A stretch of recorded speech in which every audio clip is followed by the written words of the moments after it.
حضرات گرامی، ضروری بنیادی مسائل کا سلسلہ جو شروع کیا ہے پھر سے دوبارہ، اس میں نماز کی شرائط کہ وہ چیزیں جو نماز سے پہلے ضروری ہیں، جن کا پایا جانا ضروری ہے کہ وہ ہوں گی تب نماز ہوگی، اور جو چیزیں نماز کے اندر ہیں ان کو نماز کے ارکان اور فرائض کہا جاتا ہے، ان کا بیان بعد میں آئے گا۔ پہلے شرائط کہ جو چیزیں نماز سے پہلے ضروری ہیں، ان میں سب سے پہلی طہارت، یعنی وضو کی ضرورت ہے تو وضو کرے، غسل کی ضرورت ہے تو غسل کرے، اور اس کے ساتھ ساتھ جسم کے اوپر کوئی نجاست نہ لگی ہو، کپڑے پہ نجاست نہ لگی ہو، جس جگہ پڑھ رہا ہے نماز اس جگہ کوئی نجاست نہ ہو۔ اب اگر کہیں تھوڑی سی نجاست کپڑے پہ مثلاً لگ جاتی ہے تو بہت تھوڑی جو ہے وہ معاف ہوتی ہے کہ اس حالت میں اگر نماز پڑھی ہے تو نماز ہو جائے گی۔ اس کا جو فقہاء نے ایک مقدار جو اندازہ کیا ہے وہ ہے 1 درہم کا۔ اب درہم کا سکہ میرا خیال ہے تقریباً اتنا ہوتا ہے جتنا یہاں یہ 2 یورو کا سکہ ہوتا ہے، تو اس سے کم اگر کپڑے پہ کہیں نجاست لگی ہے، اور اس حالت بہتر تو یہی ہے کہ اس کو بھی انسان دھو لے اور اچھی طرح اس کو اتار لے، لیکن اگر اس حالت میں نماز پڑھی ہے تو بہرحال نماز ہو جائے گی۔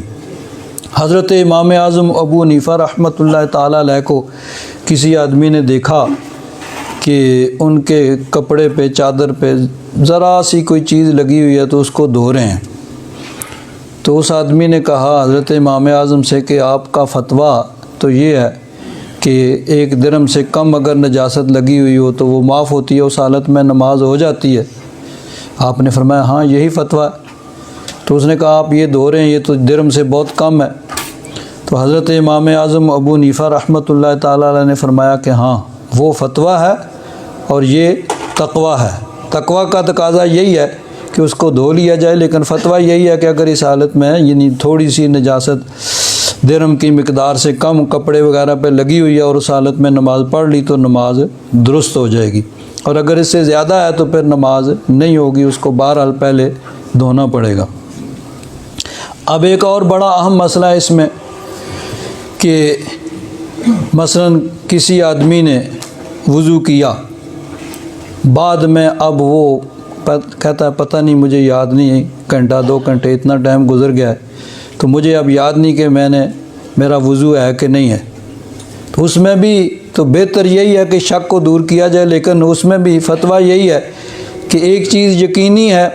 یقین جو ہے وہ یقین سے زائل ہوتا ہے۔ ایک آدمی نے وضو کیا ہے تو ویسے ہی اس کو شک پڑے پتہ نہیں میرا وضو ٹوٹ گیا ہے، تو ویسے شک کے ساتھ وضو نہیں ٹوٹے گا، ایک چیز یقینی ہے کہ جو اس نے وضو کیا ہوا ہے۔ اسی طرح اگر اس کو یہ یقین ہے کہ میرا وضو ٹوٹا تھا، بعد میں پتہ نہیں یاد نے کیا ہے کہ نہیں کیا ہے، تو پتہ نہیں کا مطلب یہ ہے کہ نہیں، اس شک میں نہیں، جو چیز یقینی ہے کہ اس کا وضو ٹوٹا تھا وہی، تو جو چیز پہلے یقینی ہے اس کو لیا جائے گا۔ تو ایک آدمی نے وضو کیا ہے،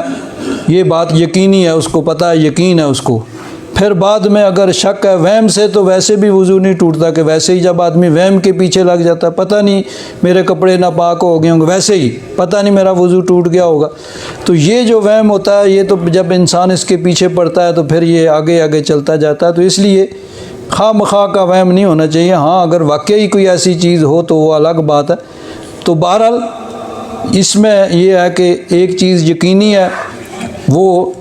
دوسرا اس کے مقابلے میں جب کوئی یقینی بات آئے گی تب وضو کیا ہے تو یہ یقینی ہے، جب ٹوٹنے کا یقین ہوگا تو تب سمجھا جائے گا کہ اب ٹوٹ گیا، اور اگر ٹوٹا ہے تو ٹھیک ہے بھئی وضو ٹوٹ گیا تھا، اب اس کے بعد صرف پتہ نہیں شاید میں نے کیا تھا، یہ پتہ نہیں کا نہیں، وہ پہلے والی بات یقینی ہے، اسی کو اختیار کیا۔